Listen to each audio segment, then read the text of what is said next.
Hello दोस्तों, आज हम बात करेंगे यदि किसी व्यक्ति को कोलेस्ट्रॉल की प्रॉब्लम है तो कौन कौन सी ऐसी कॉमन गलतियां होती है इसकी दवाओं में जो काफ़ी लोग करते हैं। इस एस्पेक्ट को हम समझने का प्रयास करेंगे। ऑब्वियसली डिस्कशन का पर्पज़ यही है कि ये गलतियां हम ना दोहराएं ताकि कोलेस्ट्रॉल की दवाओं लेते समय हमें कॉमन प्रॉब्लम्स ना आए या मैनेजमेंट में इश्यूज़ ना हो। इसलिए इसकी गलतियों को समझना अनिवार्य है। टॉपिक पर जाने से पहले जो लोग हमारे चैनल पर नए हैं उन्हें रिक्वेस्ट करूँगा कि चैनल को सब्सक्राइब करें, वीडियोस को लाइक करें, शेयर करें, फॉलो करें, कमेंट करें, पूरा देखें। टॉपिक बहुत ही इंपॉर्टेंट है, आपको किसी भी और चैनल पे नहीं मिलेगा, इसे अंत तक देखिएगा। चलिए शुरू करते हैं इंपॉर्टेंट वीडियो। सबसे पहला ये है कि कोलेस्ट्रॉल की कई बार दवा स्टार्ट ही नहीं होती है, ये एक बड़ा इशू रहता है। ऑब्वियसली लाइफस्टाइल मॉडिफिकेशन का अपना रोल है, लेकिन हर केस में वो एप्लीकेबल हो ऐसा ज़रूरी नहीं है। काफ़ी केस में ऐसा हो सकता है कि लाइफस्टाइल मॉडिफिकेशन या खाने पीने का ध्यान रखने से, एक्सरसाइज करने से कोलेस्ट्रॉल पूरा कंट्रोल ना हो पाए। वैसे केस में यदि आप सिर्फ दवाइयों को बंद करके अगर आप सिर्फ खाने पीने पर ही फोकस करते रहोगे तो अक्सर कंट्रोल ही नहीं होगा। तो ये काफ़ी कॉमन मिस्टेक है कि सालों साल कोलेस्ट्रॉल की दवा स्टार्ट नहीं होती है। अगला कॉमन मिस्टेक है कि दवा स्टार्ट होती तो है लेकिन बहुत कम डोज पे दी जाती है। ज़्यादातर लोगों को लगता है कि हाई डोज दवा देंगे तो ज़्यादा साइड इफेक्ट होगा, और खासकर जो हाई रिस्क पेशेंट है जैसे हार्ट अटैक के पेशेंट, डायबिटीज़ के पेशेंट और हाई एलडीएल वाले पेशेंट्स, वहाँ पे रिकमेंडेड है कि उनको हाई डोज स्टार्टिंग मिलना चाहिए। लेकिन कॉस्ट कंसर्न के और साइड इफेक्ट के कंसर्न की वजह से खासकर डेवलपिंग कंट्रीज जैसे इंडिया में ज़्यादातर लोग को डोज अंडर ही या कम ही दिया जाता है। गाइडलाइंस की अगर आप माने तो ज़्यादातर लोग को life time high dose cholesterol कम करने वाली मेडिसिन देना चाहिए, और बहुत ज़्यादा कोलेस्ट्रॉल कम होने से भी कोई सिग्निफिकेंट साइड इफेक्ट ज़्यादातर केस में नहीं आता है। इसलिए माना जाता है कि इसको लाइफ टाइम देना चाहिए, लेकिन अक्सर ये मिस आउट हो जाता है या नहीं दिया जाता है। मैं खुद भी बहुत सारे पेशेंट में नहीं देता हूँ कॉस्ट कंसर्न की वजह से, क्योंकि हाई डोज मेडिसिन में एक तो साइड इफेक्ट्स भी होते हैं और कॉस्ट भी तो होता है, जिसको पेशेंट कई बार बेयर करने को ज़िंदगी पर तैयार नहीं होता। अपने यहाँ पे 80-90% पेशेंट ज़्यादातर पुअर होते हैं जो कि दवाइयाँ अफोर्ड ही नहीं कर पाते हैं। तो वैसे केस में कोई कॉस्टली मेडिसिन लाइफ टाइम उनको देना बड़ा मुश्किल होता है। इसके अलावा कई बार मेडिसिन का साइड इफेक्ट का फियर रहता है। कोलेस्ट्रॉल की दवा वैसे कोई सिग्निफिकेंट साइड इफेक्ट ज़्यादा नहीं करती है, लेकिन कई लोग को मसल पेन का, लिवर का, किडनी का डैमेज का थोड़ा इशू रहता है। इसकी वजह से कई बार छोटे छोटे पेन्स या प्रॉब्लम्स की वजह से भी मेडिसिन मिस आउट हो जाती है, बंद हो जाती है, या ऑल्टरनेटिव्स को ढूंढा जाने लगता है बिना ये देखे कि ये पेन जो हो रहा है वो स्टैटिन की वजह से हो रहा है या कोई और कारण भी हो सकता है।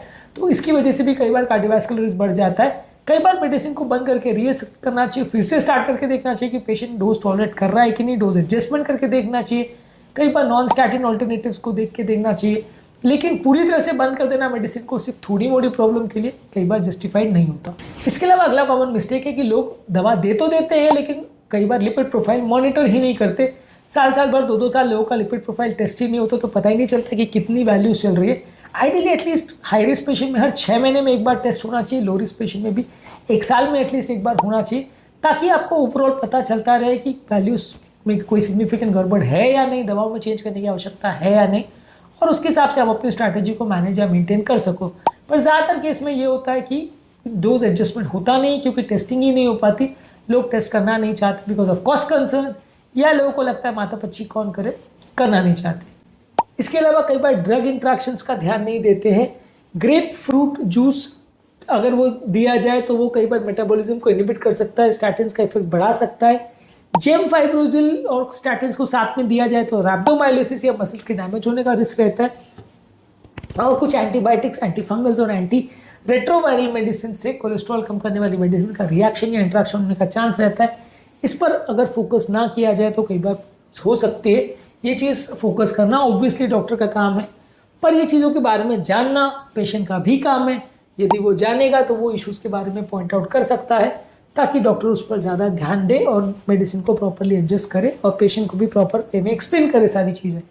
इसके अलावा उम्र दराज पेशेंट्स में और कुछ हाई रिस्क पेशेंट्स या थोड़ा बहुत भी किडनी और लिवर का अगर डैमेज है, वहाँ पे डोजेस को एडजस्ट कई बार नहीं किया जाता है, कई बार दवा ही नहीं दी जाती है। दोनों ही काउंटर प्रोडक्टिव है। अगर पेशेंट को आपने दवा ही नहीं दी तो दवा का फ़ायदा नहीं मिलेगा, और बहुत ज़्यादा डोज दे दिया तो नुकसान भी हो सकता है। तो लिवर किडनी के डैमेज वाले पेशेंट्स में और उम्र दराज एल्डरली या बहुत दुबले पतले या कमज़ोर पेशेंट्स में भी कई बार दवाइयों के डोज एडजस्टमेंट में अक्सर इश्यूज़ होते हैं, जिसको प्रॉपरली मैनेज नहीं किया जाता तो पेशेंट को प्रॉब्लम्स आती है।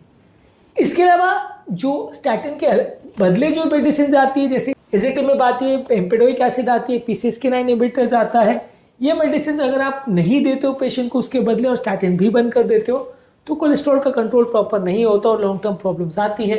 तो इसलिए पेशेंट को कई बार उसके ऑल्टरनेटिव्स देना फ़ायदेमंद रहता है, जिससे पेशेंट्स को सिग्निफिकेंट मसल पेन और ये सारे इश्यूज कम हो सकते हैं और कोलेस्ट्रॉल कंट्रोल भी बेटर मैनेज हो जाए, पेशेंट को बिना दवा बंद के काम चलता रहे। तो इसलिए इसके ऑल्टरनेटिव्स पर भी अक्सर ध्यान देना ज़रूरी है। ये थोड़े से कॉस्टली आते हैं और कई बार उतने इफेक्टिव नहीं रहते, इसलिए ज़्यादातर लोग डॉक्टर्स बंद ही कर देते हैं, देते ही नहीं है, जो कि गलत है। मेडिसिन भी देख के अगर पॉसिबल हो तो दूसरी मेडिसिन को एटलीस्ट ट्राई ज़रूर करना चाहिए। काफ़ी केस में उसको देने से सिग्निफिकेंट फ़ायदा रहता है और कोलेस्ट्रॉल का कंट्रोल ज़्यादा अच्छा मेंटेन हो सकता है। मैं फिर से ये कहूँगा कि स्टैटिन सबसे बेस्ट दवा है, तो इसलिए अगर रोजुवास्टैटिन, एटोरवास्टैटिन ये जो ग्रुप की मेडिसिन है ये सबसे बेस्ट है, तो अगर पॉसिबल है तो यही दवा को सबसे ज़्यादा डोज में देना चाहिए। नहीं सूट करे तो फिर दूसरी मेडिसिन पे जाना चाहिए। इसके अलावा अगला कॉमन मिस्टेक है कि लोग ज़्यादातर सिर्फ एलडीएल पर ही फोकस करते हैं, ना एचडीएल पे और ना ट्राइग्लिसराइड पे फोकस करते हैं, तो ये भी एक मिस्टेक होता है। हालांकि एचडीएल को बढ़ाने के लिए कोई ज़्यादा मेडिसिन नहीं आती, पर डाइटरी मॉडिफिकेशन तो किया जा सकता है। ट्राइग्लिसराइड्स पर भी अगर ध्यान नहीं दोगे तो उसके लिए फिब्रेट्स या ओमेगा 3 फैटी एसिड्स के कॉम्बिनेशन आते हैं, अगर आप उस पर ध्यान नहीं दोगे तो वो भी थोड़ा प्रॉब्लम पेशेंट को कर सकता है, इसलिए ट्राइग्लिसराइड पर भी फोकस करना ज़रूरी है। अगला कॉमन मिस्टेक जो लोग करते हैं कि एक बार अगर एलडीएल का गोल अचीव हो गया तो दवा का डोज या तो कम कर देते हैं या बंद कर देते हैं, जिससे कि पेशेंट का कोलेस्ट्रॉल वापस बढ़ जाता है। एक चीज़ जानना और समझना ज़रूरी है कि ये दवाइयाँ कोलेस्ट्रॉल लेवल्स को टाइम बिंग ही कंट्रोल करती है, टेम्पररी कंट्रोल करती है, परमानेंट ठीक नहीं करती। तो यदि आप इसको अचीव होने के बाद दवाइयों को बंद कर दोगे तो फायदे के बदले नुकसान होगा और पेशेंट को लॉन्ग टर्म कोलेस्ट्रॉल वापस उतना ही पहुंच जाएगा जितना पहले था। तो इसलिए दवाइयों को बंद करना या कम करना बिना डोज को चेक किए गलत है। अगर डोज ज़्यादा हो रहा है तो डेफिनेटली कम करिए, पर बिना देखे आपने बंद कर दिया, कम कर दिया तो नुकसान हो सकता है। इसके अलावा डाइटरी सप्लीमेंट्स भी कई बार मिस यूज़ किए जाते हैं, जैसे कि red east fish oil, plant sterols. इनके लिए थोड़ा बहुत डेटा अवेलेबल है, लेकिन कई लोग जिद करते हैं और ये सप्लीमेंट्स को लेना चालू कर देते हैं, स्टैटिन्स को बंद कर देते हैं। तो उससे हो सकता है कुछ केस में कोलेस्ट्रॉल कंट्रोल आ भी जाए, लेकिन लॉन्ग टर्म जो फ़ायदा होना चाहिए, स्टैटिन से जितना फ़ायदा स्टडीज़ में प्रूवन हुआ है, ये सप्लीमेंट्स से उतना प्रूवन नहीं हुआ है। सप्लीमेंट्स को साथ में ले सकते हैं दवाइयों के, लेकिन उसके बदले ले सकते हो और दवाइयों को पूरी तरह से बंद कर सकते हो, ऐसा सोचना गलत है। यदि आप ऐसा करना जाओगे तो फ़ायदे के बदले नुकसान होगा। इसलिए डाइटरी सप्लीमेंट्स को मिसयूज़ नहीं करना चाहिए। डॉक्टर से डिस्कस करके उनको दवाइयों के साथ में ले तो ज़्यादा अच्छा है। दवाइयों के बदले बिना पूछे लेंगे तो नुकसान हो सकता है। इसके अलावा पेशेंट एजुकेशन नहीं हो पाती कोलेस्ट्रॉल के बारे में, ये भी एक बड़ा इशू है। पेशेंट को दवाइयों के अलावा लाइफस्टाइल चेंजेस क्या करने हैं, दवाइयों के साइड इफेक्ट्स क्या हो सकते हैं, लाइफस्टाइल मॉडिफिकेशन क्या करने की आवश्यकता है, ये सारी चीज़ों के बारे में प्रॉपर जानकारी होना चाहिए। ये सारी जानकारी नहीं होना अक्सर पेशेंट के लिए नुकसानदायक होता है और पेशेंट उसमें फिर जब गलती करता है तो प्रॉब्लम्स होती है। इसलिए पेशेंट को प्रॉपर जानकारी होना कि उसको कौन सी दवाइयाँ चल रही है, किस कारण से चल रही है, क्या इफेक्ट साइड इफेक्ट्स है, ये अत्यंत ज़रूरी है। इसके अलावा लाइफस्टाइल चेंजेस पर पेशेंट फोकस नहीं करते, क्या डाइट, क्या वेट रिडक्शन, क्या स्मोकिंग सेसेशन, क्या अल्कोहल सेसेशन, ये सारी चीज़ों पर जानकारी नहीं होती, वो लोग फॉलो नहीं करते। तो यदि आपको ऐसा लगता है कि सिर्फ मेडिसिन ले ली तो सब ठीक हो जाएगा, तो वो गलत है, उसमें उतना फ़ायदा नहीं होगा, फ़ायदे के बदले नुकसान भी हो सकता है। तो इसलिए आपको मेडिसिन के अलावा बाकी सब चीज़ों पर भी उतना ही ध्यान देना है और दवाइयाँ चालू होने के बावजूद भी ये सारी चीज़ों पर ध्यान देते रहना है, नहीं तो आपको लॉन्ग टर्म प्रॉब्लम्स होंगी। हाई रिस्क पेशेंट्स में यदि आप कोलेस्ट्रॉल की दवा स्टार्ट करने में डिले करते हो तो परमानेंट डैमेज हो सकता है, नलियों में कोलेस्ट्रॉल जमा हो सकता है, जो कि पूरी तरह रिवर्सिबल नहीं होता है। हाई रिस्क पेशेंट में लॉन्ग टर्म ट्रीटमेंट ना करना या ना इनिशिएट करना अक्सर एक गलती होती है, जो कि कई बार नुकसानदायक हो सकती है यदि ज़्यादा समय तक दवा ना दिया जाए तो। इसके अलावा कोलेस्ट्रॉल की दवा सबसे बेस्ट इफेक्ट तब करती है जब उसको रात को लिया जाए, क्योंकि बॉडी के कोलेस्ट्रॉल के प्रोडक्शन साइकिल के साथ वो मैच होता है। यदि आप टाइमिंग का ध्यान नहीं देते हो और रात के बदले सुबह या दोपहर को लेते हो तो कई बार मिसमैच साइकिल होने की वजह से उतना ड्रग का एफिकेसी नहीं आएगा। स्टैटिन या कोलेस्ट्रॉल कम करने की दवा को आइडियली रात को ही लेना चाहिए, इससे ज़्यादा फायदा होता है। अगर वो आपकी कोई साइड इफेक्ट्स कर रहा है या कई बार स्लीप के साथ इंटरफेयर करता है, किसी लोग को नींद नहीं आती, वैसा कुछ प्रॉब्लम हो रहा है तो आप अवॉइड कर सकते हो, लेकिन बेटर होगा कि उसको रात को ही दे तो ज़्यादा अच्छा है। इसके अलावा कुछ पेशेंट्स में फैमिलियल जहाँ डिजीज़ होता है, जहाँ बहुत हाई लेवल्स ऑफ एलडीएल होता है, बहुत हाई हार्ट अटैक या लकवे का उनको रिस्क होता है, वहाँ पे कई बार इसको ट्रीट करना मुश्किल होता है। कई बार बहुत हाई डोज दवा देने के बावजूद भी कंट्रोल नहीं होता, वहाँ पे आपको विशेष ध्यान रखने की ज़रूरत है, बहुत ज़्यादा अग्रेसिव थेरेपी में जाने की ज़रूरत है, तभी आपको रिजल्ट्स मिलेंगे। और वहाँ पे मल्टीपल दवाओं को देने का प्रयोग करना चाहिए, तभी रिजल्ट्स मिलेंगे, नहीं तो नहीं मिलेंगे। फैमिलियल डिजीज़ जहाँ पे है, जहाँ एंजाइम बन ही नहीं रहा है और कोलेस्ट्रॉल लेवल्स बहुत हाई है, वहाँ पे लोगों को प्रॉब्लम्स आने का अंदेशा ज़्यादा होता है। तो वहाँ पे आपको कोशिश करनी है कि मल्टीपल दवाओं दे के जैसे तैसे करके कोलेस्ट्रॉल को कंट्रोल करना इन केसेस में अक्सर वैसे मुश्किल होता है, लेकिन करना आवश्यक है। इसके अलावा पेशेंट दवा ले रहा है या नहीं, ये कंप्लायंस को चेक करना भी आवश्यक है। अगर पेशेंट ने को आपने दवा लिखी लेकिन वो ले नहीं रहा है, किसी कारणवश उसने घर पर दवा बंद कर दी या जितना आपने डोज लिखा उससे कम ज़्यादा ले रहा है, तो ये भी एक इंपॉर्टेंट इशू होता है जिसको हम अक्सर एड्रेस नहीं करते।